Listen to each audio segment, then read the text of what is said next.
एक बारी आपको कैंसर जैसी घातक बीमारी हो जाए तो उससे बचना पॉसिबल है, लेकिन तो रेबीज वायरस से मरना 100% तय है। पूरी दुनिया में हर साल 62,000 लोग मारे जाते हैं रेबीज वायरस से। ये आंकड़ा इंडिया में ही 20,000 के करीब है, जो कि पूरी दुनिया का 35% है। लोग मानते हैं कि ये वायरस फैलता है केवल कुत्तों के काटने से, लेकिन ये गलत है, क्योंकि दुनिया में और भी ऐसे जानवर हैं जिनके काटने से रेबीज वायरस इंसानों में फैल सकता है। आप क्या कर सकते हैं खुद को और अपने फैमिली को इस वायरस से प्रोटेक्ट करने के लिए? साल 2009 गोवा के मेडिकल कॉलेज में एक 48 वर्ष के पेशेंट को भर्ती कराया जाता है, जो कि हवा और पानी के झोंकों से डर रहा था, जो सिम्टम थे रेबीज वायरस के। मरने से पहले उसने एक शॉकिंग स्टेटमेंट दी थी, जिसमें उसने बताया था कि आज से करीब 25 वर्ष पहले यानी 1984 के आसपास उसके पैर में एक कुत्ते ने काट लिया था।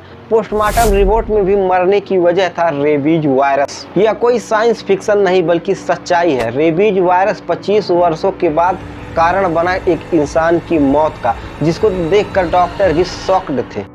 ये कैसे हुआ? क्योंकि रेबीज वायरस का ह्यूमन बॉडी में ट्रांसफॉर्म होने का जनरली ड्यूरेशन 3 महीने से 1 साल का होता है। यानी अगर किसी इंसान को कुत्ते ने काट लिया है तो 3 महीने से 1 साल के भीतर ही उस इंसान के अंदर उसके सिम्टम दिखने शुरू हो जाएंगे। आइए समझने की कोशिश करते हैं रेबीज वायरस जैसे खतरनाक बीमारी की पूरी सच्चाई आज की इस वीडियो में।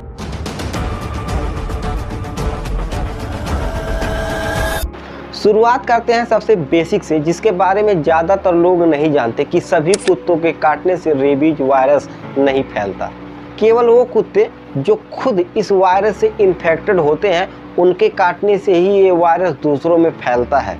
फिर भी दुनिया में होने वाले रेबीज वायरस से मौतों में 99% में ये कुत्ते ही जिम्मेदार होते हैं। तो अब सवाल उठता है कि आखिर वो 1% कौन से जानवर है जिससे रेबीज वायरस फैलता है?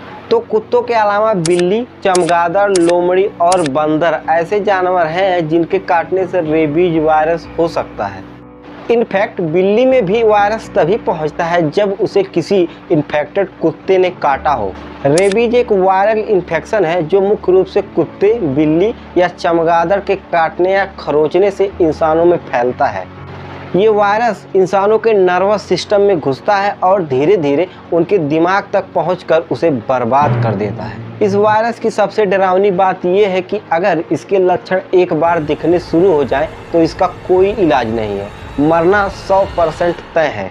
अगर कोई संक्रमित जानवर जैसे कुत्ता किसी इंसान को काट ले और उसका लार इंसान के खून के संपर्क में आ जाए तो ये वायरस उसके बॉडी में इंटर कर जाता है। शुरुआत में इसका कोई लक्षण नहीं दिखता, इंसान एकदम सामान्य रहता है, लेकिन जैसे ही वायरस दिमाग तक पहुंचता है तो डर, बेचैनी, पागलपन और पानी से डरना, हवा के झोंके से डरना, लकवा और अंत में 100% मृत्यु। भारत में हर साल 20,000 के करीब लोग मारे जाते हैं रेबीज वायरस से। ये आंकड़ा पूरे विश्व के मौतों का कुल 35% है। ज़्यादातर मौतें होती हैं ग्रामीण इलाकों में, जहां लोग इस वायरस को हल्के में ले लेते हैं और इंजेक्शन नहीं लगवाते। यह लापरवाही उनके लिए जानलेवा साबित हो जाती है। तो अब बात आता है कि क्या उपाय है इस वायरस से बचने का। रेबीज वायरस से बचने का सिर्फ और सिर्फ एक ही तरीका है, टाइम टू टाइम वैक्सीनेशन। अगर कोई कुत्ता किसी इंसान को काट ले तो कम से कम उस जख्म को 15 मिनट तक साबुन से धोएं। पास के गवर्नमेंट हॉस्पिटल में रेबीज इंजेक्शन के 5 के 5 पूरे डोज ले। ध्यान रखें, एक भी डोज मिस करने का मतलब हो सकता है मौत। आज के दिन गांव और लोकल जगहों पे लोग इस वायरस को हल्के में ले लेते हैं और सोचते हैं कि नीम और हल्दी से ठीक हो जाएगा, लेकिन ये कोई मजाक की बात नहीं। ये वायरस चुपचाप आता है और 100% मौत देकर जाता है।